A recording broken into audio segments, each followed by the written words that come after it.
Bonjour à tous et bienvenue dans cette nouvelle vidéo. C'est Adrianaliste et aujourd'hui on se retrouve pour une vidéo dans laquelle je vais vous raconter 3 anecdotes incroyables sur la ville de Milan. En effet, il y a quelques jours, j'étais à Milan, l'occasion pour moi de vous faire une vidéo sur des choses incroyables que j'ai apprises sur cette ville. Bref, c'est Adrianaliste, votre analyste d'histoire, et c'est parti.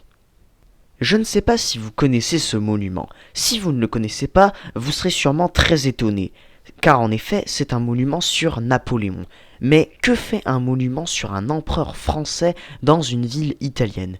Eh bien pour ça, il faut remonter à la première campagne d'Italie en 1796.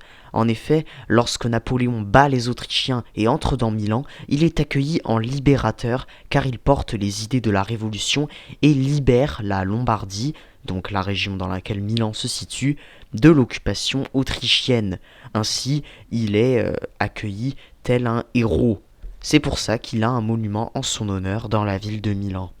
Milan est une ville aux légendes superstitieuses. En effet, on raconte que si vous vous rendez dans la galerie du musée Emmanuel II et que vous mettez le pied sur un taureau et que vous tournez 3 fois de suite avec le pied sur ce taureau dessiné au sol, eh bien ça vous portera chance. J'ai découvert cette légende personnellement, mais je n'ai pas encore eu le temps d'essayer, donc je ne sais pas si c'est vrai.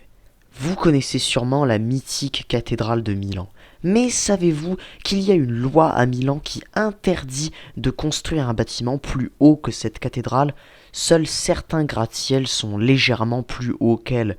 Par contre, les autres bâtiments sont tous plus petits, ce qui permet à cette cathédrale de toujours surplomber la ville. Et ça, c'est quand même incroyable.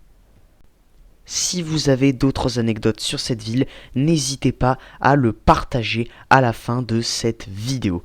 Merci à tous d'avoir regardé cette vidéo, j'espère qu'elle vous aura plu.